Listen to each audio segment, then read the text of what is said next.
Ang hiningi ko AJ Power, binigay nyo Power Puff. Pero may bilang daw yung pusi. Witty lines at panay funny rounds. Tas gagawin niya daw tong hunting grounds. Kung pusi ka, kahihiya ng magkabilang parang body counts. Feeling pogi pa masyado. Tangina, napaka-lame yan. Nagkamali ka tol ng game plan. Kung feeling pogi pa masyado. Tangina, napaka-lame yan. Nagkamali ka tol ng game plan. Pag hinarap ko yung tunay na Master Pogi, makikita mo si Satan. Puro kantot jowa pa sa battle. Wala namang natitikman. Huli yatang na-finger niyan, pamangkin niya na Kinder 1. Walang nabrochang tinggil yan. Ba't di ka pa magtigil dyan? Ulul panis yung bay ng flip-top sa tirador ng single mom. O bakit, pogi ka? Hanep, yabang ah. Pagpangit, aalma. Ulul, kaya kong kantut-kantutin jowa mo kahit ayaw niya. Di ba ate, sinasabihan mo ako ng pogi sa chat? Ityoserang hambog. Huwag mo na akong bulahin, di ako magpapatalbog. Tatapakan lahat ng madadaan ng mga ipot. To'y malabong matalisod, matalino't makalikot. Pag gantong handang-handa ko'y imposibleng mapaikot. Walang ibang kalaban kung hindi ang makalimot.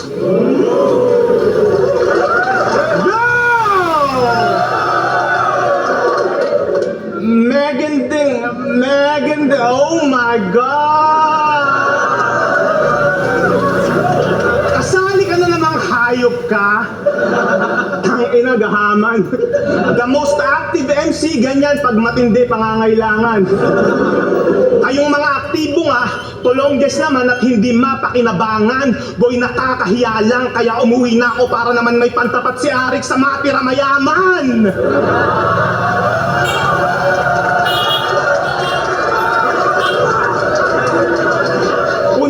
Sa isa buhay, si Paawa 13 nasagad sa pagka-stupid.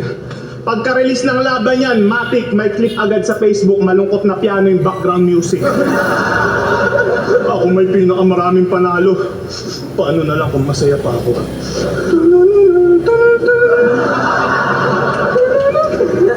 Ano? Awang-awa na kayo sa pagmumuang to? Pag ito'y nagbigti sa harap ko, baka tadyaan ko pa yung bangko.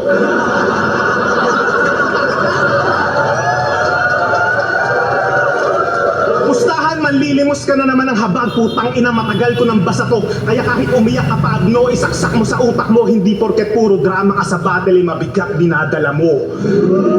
2 tournament sinalihan mo ngayong taon, awat-awat na din gar. Awat-awat na din gar. 2 tournament sinalihan mo ngayong taon, awat-awat na din gar. Ilang beses ka na rin pumalya sa mga paligsahang lirikal. Sumali ng isa buhay at PSP, abay nagmamataas ang animal. Gagawala ka ng pag-aasang mag-champion kahit bumaba ka pa ng pedestal. Sawang-sawa na yung mga tao sa'yo. Di ka na dapat kinukuha, tanga. Hindi kasi Mokojin, gago, kasuya ka na. Pero ang tunay daw na mahusay, hindi takot na maubusan. Ooh, love it. Talagang hindi ka matatakot maubusan kung dito ka lang humuhugot ng budget. Kaya sige, ikaw na may pinakamaraming laban. Ikaw na rin maraming panalo, tol. Kaso ang masaklap, lahat ng tropa mo may kotse na, ikaw lang nakamotor. Tapos feeling old god pa. Akala mo kung sino. Old god, tas nakamotor, manahimik ka dyan, Diyos mio.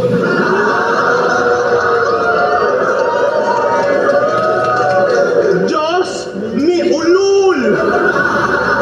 Sa akin pabalak maipagkarerahan nitong feeling kapita-pitagan. Mukhang mas may tarima pa sa kabilang bracket yung bonjing na si Slakwan. Kaya hindi ko gets kung bakit sa akin ka nakikipagsabayan kung si Patring nga pinakita na ang dali mo lang iwanan. Kung UFC to, galawan mo pang Michael Chandler, di mahusay na striker, stretch ka parang Chinese garter. Dapat dito ay kinakancel isang dakila na Dick Ryder. Kahit magbatas-batasan, di ka na magbabiral after. Karir mo sa isa buhay, brother. Ako na yung final chapter. Paano mo i-break yung law ng power? Di mo ma-outshine tong master. Weak! Kung ito yung lason na lalamunin, di na kailangan pa ng antidote. Sakto, binigyan ako ng Mokojin. Woo! Sarap nitong gamitin pang practice mode. Ikaw yung binigay na level 1, hindi na nakakagulat. Ilang taon din ako nagpakarambo, sanay na ako mag-training camp sa gubat. Hindi na pwedeng bumitaw ng mabababaw pa na sulat, hindi na rin pipiyok ulit. Binigyan na ako ng kalaban na pang tune up. Eto na ang taon na ako'y kakawala sa chronosphere. Para may palag-palag yung isa boy, sige, ako na nag-volunteer. Ito'y babala sa tulad mo, nagmamataas na bottom tier. Tingin mo sa akin bonus round, tingin ko sa inyong lahat bonus year.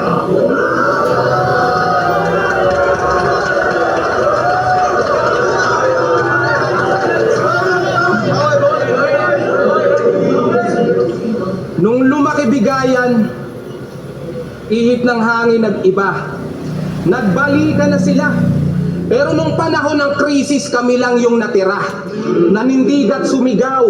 Sa halip na bumitaw, nung muntik tong lumubog, kayo yung di na lumitaw. Nandyan lang nung meron na. Nandyan lang nung meron pa. At nawala nung nawalan. At sa inyo ni Tipsy D, si Arik, di nakawalan. Ang kakapal din ng muka. Ako lang ang kumatawan na naging loyal sa amo para masabi na solid yung bataan. Buti may JD at may Deo na natutuwa at ng gigil. Kahit na puro issue na't di na natutuwa ang leader. Nung si EJ at si Tipsy ay naudlot at natigil, napalitan tuloy ng adik at naguhubad na teacher.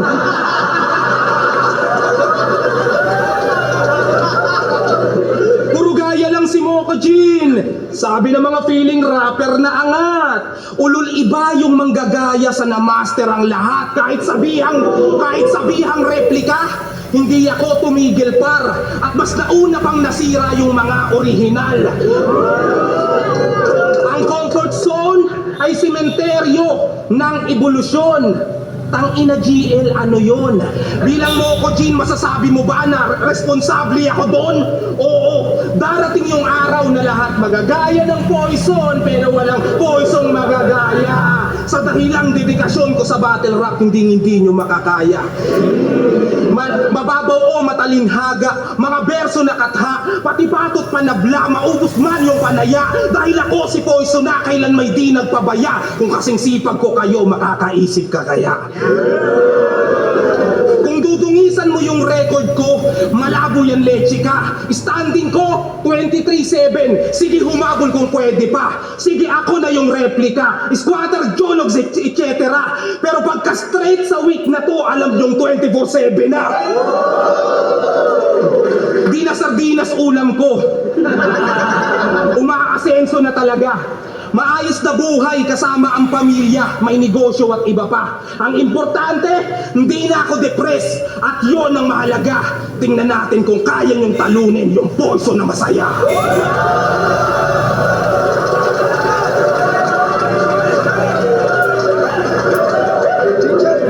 Ayun na nga po! Nag-beast mode na si Gago! Pinakita niya na kung paano magigante parang Sasuke nagsusano! Ulul, sinasabi ko sa'yo, isa pang anime reference mo na palyado, manghihiram ka ng mukha kay Killua, yung minerder na aso.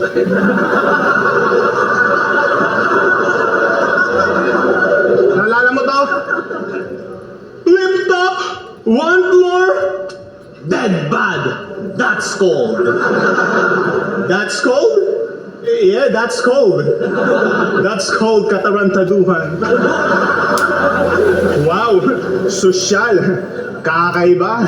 Umi-English ka ng tangina ka. Dati squatter ka lang, ngayon squammy ka na. Balita ako, negosyante na siya.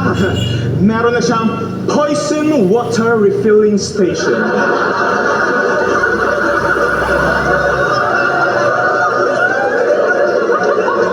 Subukan yung tangkilikin sa Manila.